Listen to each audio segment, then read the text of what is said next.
The noise came again, dry, insistent, like a fingernail scraping metal, and echoed in the empty hospital corridor. Lucas stopped with his hand on the door handle, too afraid to open it, because the intercom camera showed something that shouldn't be there. An injured German shepherd, motionless, leaning against the automatic door, exactly in the blind spot of the light. There was no collar. There was no owner. Only short breaths, a fixed gaze, and a dark trail on the shiny floor that seemed to end, where no one usually stops to look. Lucas thought about calling security, but the silence of the building answered first. Lucas had been working the graveyard shift for months, ever since the house had become too big after the loss that no one mentioned aloud. The hospital breathed softly at that hour. Cold lights, the smell of antiseptic, infrequent footsteps that echoed like memories. At the end of the pediatric corridor, a child slept with a folded drawing on their chest, and the sound of the monitor marked a rhythm that seemed borrowed. Outside, a fine rain pattered against the window, and the world continued unhurriedly, as if nothing were about to change. On the monitor, the dog didn't bark. It didn't beg. It just waited, its heavy body leaning against the door like someone who knew that limit. Lucas approached slowly, felt the air thicken, noticed a short tremor in the K9 police dog's snout, something that didn't match ordinary abandonment. The German shepherd had old work marks, clean scars, the posture of someone who had protected someone before, and yet it was there, alone, as if it had chosen that place for a reason no one saw. If you feel that stories like this say something that ordinary words can't, like the video, turn on notifications and follow the page. Lucas took a deep breath, thought about the child at the end of the hallway, thought about closing the door and calling for help later. The dog kept its gaze fixed, too confident for an injured person, too silent for a plea. And in that second, a simple decision seemed like the worst thing to do. The dog tried to stand when the inner door opened a hand's breadth, but the weight of its body won first. Its hind paw slipped on the floor, making a short sound, and the German shepherd leaned against the door again, as if that spot were the only safe ground. Lucas noticed the faint metallic smell in the air, almost hidden by the disinfectant, and reflexively closed the door a little more. The K9 police dog didn't react. It only turned its head an inch, enough to keep its eye on the hallway, as if something there mattered more than its own pain. At the infirmary, no one heard anything. The clock ticked slowly, and the silence seemed to thicken, filling the spaces between footsteps. Lucas fetched gauze and water, returned carefully, and found the dog in the exact same spot, as if no time had passed. Its breathing was irregular, but steady, its gaze too attentive for an ordinary wounded dog. When Lucas crouched down, the dog recoiled a hand's breadth, not out of fear, but calculatedly protecting something invisible with its entire body. A child coughed in the side corridor, a dry sound that cut through the air. The puppy reacted with a tiny, almost imperceptible tremor, and its snout pointed towards the door again, insistent, precise. Lucas felt his stomach clench without knowing why. It wasn't aggression, it was focus, a type of alert he had seen in training with police dogs, but never in an abandoned, injured animal without an owner. Still, nothing happened. The hospital remained calm, as if the night were deceiving everyone. Lucas tried to touch the German shepherd's head. His hand stopped in midair. The dog didn't growl, it didn't move away. It just took a deep breath, exhaling slowly as if asking for silence. The cold floor seemed even colder at that point, and the dark trail on the ground didn't extend. It ended there, as if the dog had decided not to go any further. Inside, the child stirred in bed, and the monitor beeped once, too briefly to alert anyone. The security radio crackled in the background, a distant noise, and the puppy turned its head immediately, alert, but didn't react. Its snout returned to the crack in the door, insistent, patient. Lucas noticed something strange. The dog didn't want to go inside. It wanted someone to look, for someone to notice. The air seemed heavy, laden with an unseen danger, and the feeling that ignoring it would have a cost began to form, slowly, uncomfortably. Lucas thought about calling the team. He thought about closing the door. He thought about following protocol. The dog remained motionless, using its own body as a silent warning, as if protecting itself was more important than being helped. The injured paw trembled now, not just from pain, but from restrained effort. The hospital continued to function, machines working, lives being cared for, and yet something was out of place, waiting for someone to make the wrong choice. Lucas took a deep breath and took a half step back. The dog followed the movement with its eyes without moving its body, as if testing the exact distance between acting and waiting. The distant sound of a metal cart echoed in the opposite corridor, and the German shepherd tilted its head slightly, attentive, but returned its focus to the door in seconds. There was method in that silence. It wasn't by chance. The canine police dog seemed to be sniffing out something that didn't have a strong smell, something that escaped humans, and this perception began to bother Lucas more than the visible wound. In the glass of the automatic door, the reflection showed the empty hallway, and behind it, the room where the child slept. The dog exhaled slowly, almost as a warning, and pressed its shoulder against the door without enough force to open it. Lucas felt a shiver run down his neck.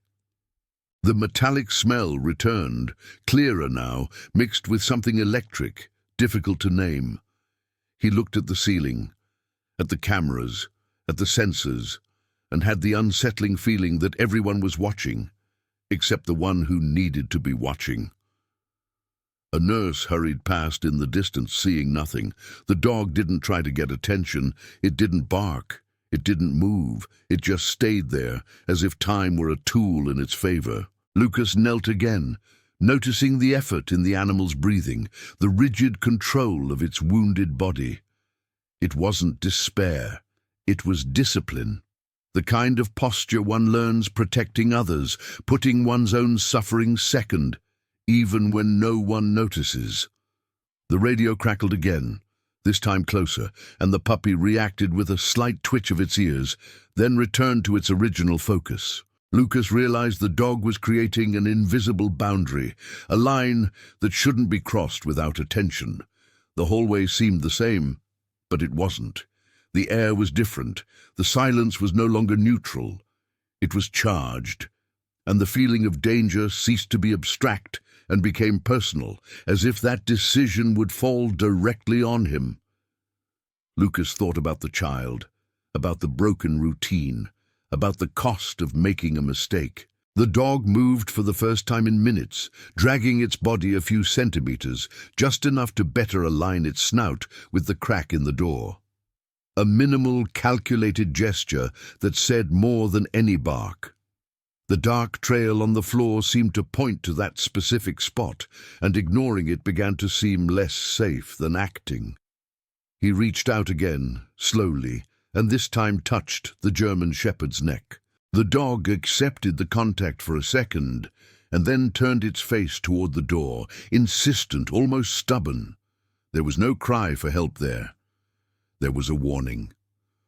Lucas felt the weight of the choice fall on his shoulders, and while the hospital continued to function as usual, something was about to be discovered, even if no one yet knew what. Lucas called for his supervisor in the most neutral voice he could manage, avoiding over-explaining. While he waited, the puppy kept its body pressed against the door, as if that spot were a landmark.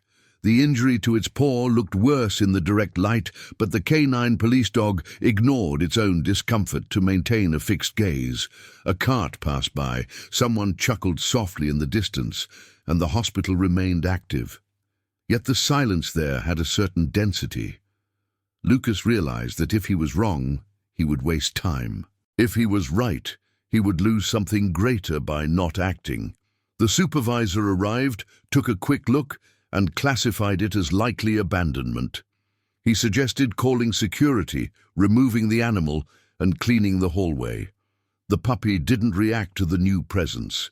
It only breathed deeply, deliberately, as if awaiting a choice.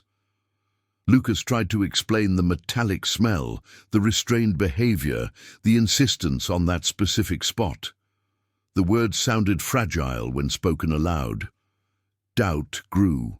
Trusting the instincts of an injured dog seemed irresponsible, and yet removing it seemed like a mistake no one could undo later. On the other side of the door, the child stirred again. The monitor made a different sound, too short to be an alarm, too long to ignore. The dog tilted its snout millimeters, aligning itself with the crack, and the air seemed to hold its breath for a second. The supervisor urged haste. Lucas felt the pressure of time tighten. The trail on the floor, once discreet, now looked like an underline.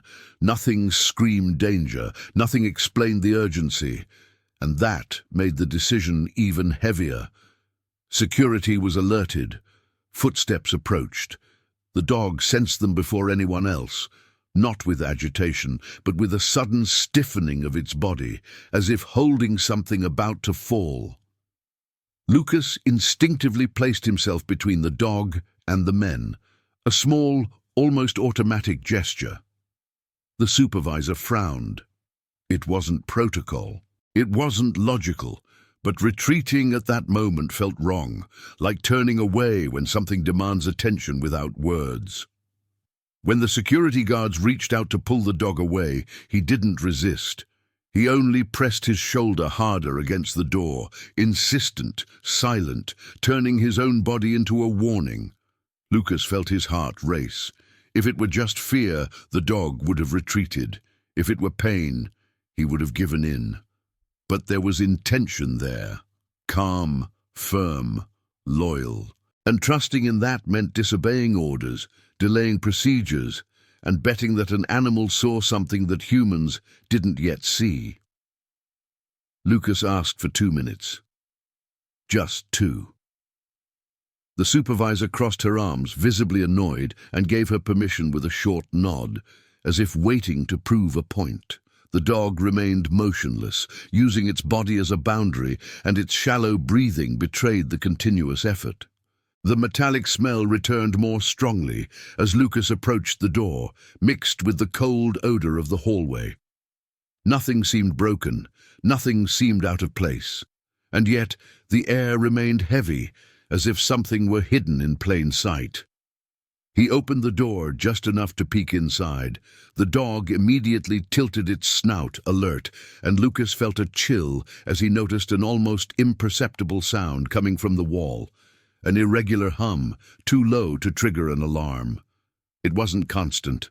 It wasn't obvious. The supervisor didn't hear it.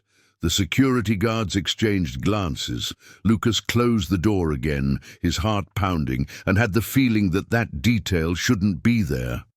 The child coughed again, a dry, short cough that echoed down the hallway. The dog reacted with a slight shift of its body, guarding the door more firmly, as if the danger were connected to that distant sound. Lucas felt his throat tighten. The supervisor insisted on removing the animal. The protocol was clear, but the protocol didn't explain the metallic smell, the irregular buzzing, nor the silent discipline of an injured dog that refused to leave. A technician walked by, pushing a cart, and commented on an old maintenance issue in that wing, something never fully resolved. The comment hit him like a weight. Lucas connected the dots without being able to form a complete picture.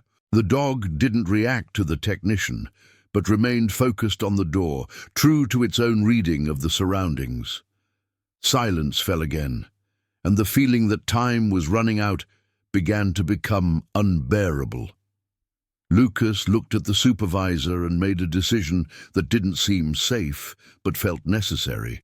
He asked to isolate the hallway for a few minutes, under the pretext of an electrical check. The supervisor hesitated, then reluctantly agreed. The dog exhaled slowly, as if acknowledging the choice. Nothing had been explained, nothing had been proven. But the entire room seemed to hold its breath, waiting for the next step. The corridor was cordoned off with simple tape, too improvised for the gravity that was beginning to build there. The dog remained in the same spot, now with its head down, eyes alert, as if listening to something inside the walls.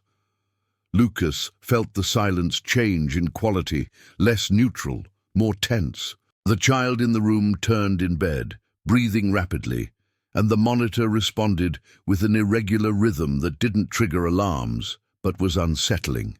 The hospital continued to function, but that ward seemed suspended, out of time. The supervisor called maintenance, explaining vaguely, trying not to alarm anyone. The dog reacted to the sound of the voice on the phone with a slight perking of its ears, then returned to its absolute focus. Lucas realized that the German Shepherd wasn't just tired from physical pain. There was mental exertion involved, a kind of concentration that was taking its toll. The metallic smell grew stronger near the door, almost sweet, and ignoring it began to seem like too dangerous a choice. When maintenance confirmed the delay, tensions rose. Security suggested forcibly removing the animal and clearing the area. Lucas felt the weight of responsibility fall entirely on him. The dog turned its face for a moment, staring directly at Lucas, a firm, fearless look full of confidence. It wasn't a plea, it was partnership. Lucas understood, without knowing how to explain it, that if he backed down now, something would happen, and there would be no going back later. A dry crack came from inside the wall, short, almost like an out-of-rhythm click. The dog reacted with a sudden stiffening of its body, remaining glued to the door, as if holding the world to itself at that point. The supervisor paled. The silence ceased to be merely an absence of sound, and became a warning. Lucas felt his heart pounding in his ears. No one spoke, no one moved. The decision to trust the dog's instinct was beginning to show an immediate cost. Lucas raised his hand and ordered a partial evacuation of that wing, going against protocol once again. The supervisor opened her mouth to question him, but closed it upon hearing the second crack, closer, louder. The puppy held its position, even trembling with pain, guarding the door like a true silent hero. And at that moment, before any explanation, it was clear that the danger was real, even if it hadn't yet been named. The maintenance crew arrived without sirens, without apparent hurry, carrying ordinary tools that seemed too small for the tension in the hallway. The dog kept its body pressed against the door, now breathing shallowly and its gaze fixed on the exact spot where the buzzing originated. When the technician brought the simple detector closer to the wall, the device responded with an irregular, timid, almost hesitant sound. It wasn't proof, it wasn't an alarm, but it was different. Lucas felt his stomach sink as the German Shepherd stiffened its body, confirming without words that this detail was the center of everything. The panel was carefully opened. Behind the circuit board, old wires appeared tangled, improvised, out of standard. The metallic smell grew stronger and someone instinctively recoiled. The dog didn't. He tilted his snout, sniffing with surgical precision, as if reading a story written in invisible particles. The technician murmured something about an old, never-before-documented adaptation. Nothing there screamed immediate danger, and yet the silence seemed ready to break at any second. A second detector was activated. The sound changed, brief, higher-pitched, and the dog pressed its shoulder against the door more forcefully, protecting the interior. Lucas realized the dog wasn't trying to prevent entry out of fear, but to stop someone from entering at that exact moment. The child coughed again in the background, and the monitor responded with an erratic rhythm. The connection began to form, incomplete, too frightening to be spoken aloud. The coach called for time. The supervisor urged caution. Lucas requested a complete evacuation of that wing. The puppy turned its head a millimeter, as if following every human decision, assessing whether it could still trust them. The wall seemed too quiet, the air too heavy. The detail that no one had seen before was now exposed, but it still didn't explain everything. A piece was missing, and this absence made the silence scream louder than any alarm. When the technician pulled a loose wire, the detector went off suddenly. A short, aggressive sound. The dog reacted with a single firm movement, locking its body against the door, protecting whoever was inside. Lucas felt the shock run through his entire body. There was no longer any doubt. The danger was concrete. The risk was real. And the German shepherd, wounded and silent, had chosen that door because it was the exact line between safety and disaster. The team retreated as a unit without arguing, as if they had finally understood the dog's silent language. The technician asked to shut down entire sections of the building, something rare, expensive, and inconvenient. Lucas authorized it immediately. The lights flickered once, twice, and the corridor hung in an eerie twilight. The German shepherd maintained its position, even when its injured paw gave way slightly and its body trembled. It wasn't bravery, it was commitment. It was protecting something that was still breathing on the other side of the door. With the reduced energy, the buzzing stopped for a second and returned, different, more unstable. The technician explained in short sentences that this type of old adaptation could overheat without triggering modern alarms. A silent error. The puppy sniffed again, its snout almost pressed against the crack, as if confirming the reading. Lucas realized that the dog wasn't reacting to the noise, but to the change in the air, to a minimal variation that humans would ignore. The danger lay in the timing, not the immediate impact. The supervisor asked about the child's room.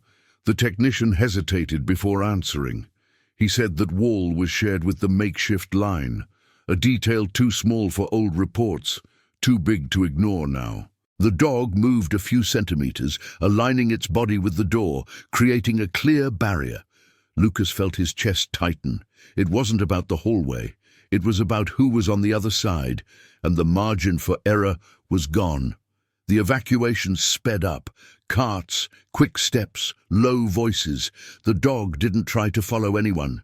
He remained there, true to his initial choice. When the inner door opened to remove the child, the German shepherd raised his head, attentive, following each movement with precision. The monitor was disconnected, the bed pushed out, and the air seemed to ease for a second. But the dog didn't relax. Not yet. Something still needed to be resolved. The technician returned to the wall, now with larger tools. The detector beeped again, louder, and the metallic smell intensified. He pointed to a specific wire, darkened, almost burnt. He said that if it had heated up for a few more minutes, it would have started a short circuit inside the structure. Invisible fire, delayed smoke, alarm too late. Lucas looked at the dog and understood. The dog had chosen that door because that's where time was about to run out. The wire was insulated with extreme care, as if any wrong touch could awaken something asleep. The dog watched everything, breathing shallowly, attentive to the air that changed centimeter by centimeter. When the technician cut the power to that specific line, the metallic smell began to dissipate, slowly, almost reluctantly. Lucas felt his legs go weak. There was no explosion. There was no siren. Only the heavy feeling that something terrible had been avoided by minutes, perhaps seconds. The supervisor released the breath she had been holding since the beginning, her face still pale. The security guards stepped back, silent, as if they had learned a lesson that wasn't in any manual. The dog relaxed its body for the first time, resting its head against the door, exhausted. Its injured paw now trembled uncontrollably, betraying the cost of the vigil. Lucas knelt beside it, his hand firm on its warm neck, feeling life pulsing strongly there. The child was taken to another ward, away from the danger that never fully materialized. The monitor resumed its steady, almost reassuring rhythm. The dog followed the stretcher with its eyes until it disappeared down the corridor, as if checking if its mission had been accomplished. Only then did it close its eyes for a second. The hospital returned to its usual sounds. But something had changed in that space. A silent awareness had been left behind. The technician meticulously documented everything, explaining in simple terms what almost happened. Nothing supernatural, nothing exaggerated. Just an old, overlooked mistake that needed someone attentive enough to notice. Lucas thought about how many times it had gone unnoticed. He thought about chance. He thought about instinct. The dog opened its eyes again and met Lucas's gaze, firm, confident, as if to say that was enough. When the team finally removed the German Shepherd from there on an improvised stretcher, no one argued. There was no longer any doubt. The dog hadn't chosen that door by chance. He had protected a life, silently, using only loyalty, focus, and trust. And as the hallway returned to normal, Lucas knew that some right decisions don't make a sound. They just save lives and move on, as if nothing needed explaining. The German Shepherd was taken to the makeshift veterinary treatment room, and the silence he left behind seemed louder than the entire corridor. Lucas followed slowly, his body still vibrating with accumulated tension. The injured paw received careful cleaning, simple stitches, nothing dramatic, but each gesture revealed the real cost of that waiting time. The dog accepted the care without resistance, eyes attentive, as if still on duty, even when the danger had passed. The news spread quietly among the staff. There was no celebration, only long, discreet glances, and a gratitude difficult to put into words. The supervisor returned to the isolated, now safe corridor and stood there for a few seconds, observing the door where it all began. She didn't apologize. She didn't need to. The hospital resumed its normal routine, but something had been etched there, a kind of silent memory that wouldn't appear in formal reports. The child slept peacefully in the new wing, the drawing still folded on his chest. Lucas walked through the open door and breathed a sigh of relief upon hearing the regular sound of the monitor. The dog wasn't there to see, but the sense of security remained, like an echo. Lucas realized that the initial fear had given way to something else, a strange, almost intimate trust in the idea that not every warning needs to shout to be real. The veterinarian commented that the dog showed clear signs of previous work experience, discipline, responsiveness to its environment, focus. It wasn't just any lost animal, probably a police canine dog that had been discarded too soon. Lucas felt a pang in his chest, imagining that forgotten history. The German Shepherd opened its eyes upon hearing the human voice and wagged its tail once, discreetly, as if recognizing something without becoming attached. When the treatment was over, the puppy rested for the first time since arriving. Its breathing became deeper, less labored. Lucas sat beside it for a few minutes, saying nothing. He had nothing to say. The night went on, and the hospital continued saving lives, but now everyone knew that one of them had been protected even before asking for help. The following morning, maintenance redid the entire electrical wiring in the wing, replacing the old makeshift system with something finally safe. The report was technical, cold, objective, but those who had been there knew that numbers couldn't explain what almost happened. Lucas watched from afar as the cables were removed, remembering the exact spot where the dog had chosen to stop. The door looked ordinary now. No marks, no signs, and yet it carried a story that wouldn't be repeated aloud. The veterinarian informed them that the German Shepherd would need a few days of rest, perhaps weeks. Nothing serious enough to keep him away from life, just enough to exact the price of loyalty. Lucas authorized him to stay at the hospital until discharge, again going against protocol. This time, no one objected. The dog accepted the space calmly, lying down, eyes alert, as if he could still hear the building breathing. The child woke up later and asked about the dog by the door. Lucas smiled, unable to explain. He simply said that it was resting. The girl nodded, as if that were enough, and returned to her drawing, adding a new figure in the corner of the page, a large dog, standing still, protecting something invisible. Lucas felt his eyes burn for a second, looked away, and took a deep breath. Employees began to slow their pace when crossing that corridor. Some touched the door lightly, others just looked. It wasn't superstition, it was respect. The dog had shown that attention is also a form of care. That silence can be a warning. And that trusting the right instinct, even when it seems wrong, can be the difference between routine and tragedy. When the German Shepherd finally managed to stand without pain, he walked a few slow steps down the hallway, accompanied by Lucas. He stopped exactly where he had been the night before, sniffed the air, confirmed something that was only his own, and continued on. There was no more danger there. The mission was over. And that somehow brought an unexpected peace. In the following days, the hospital once again seemed like just a hospital.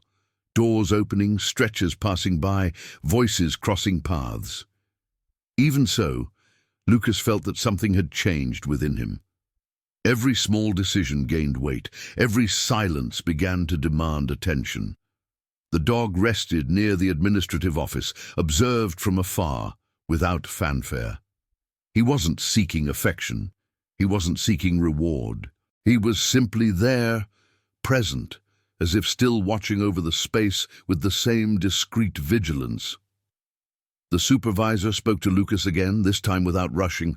She said she had reviewed protocols, requested old inspections, and corrected forgotten details. She didn't mention the dog directly, but they both knew who had started it all. The German Shepherd raised its head upon hearing familiar footsteps, and then went back to rest, confident. It didn't need to be recognized to know it had done the right thing. When the day of discharge arrived, Lucas accompanied the dog to the side exit. The morning sun gently shone on the floor, without drama. The German Shepherd paused for a second, took a deep breath, and looked inside the building one last time. There was nothing left to protect there.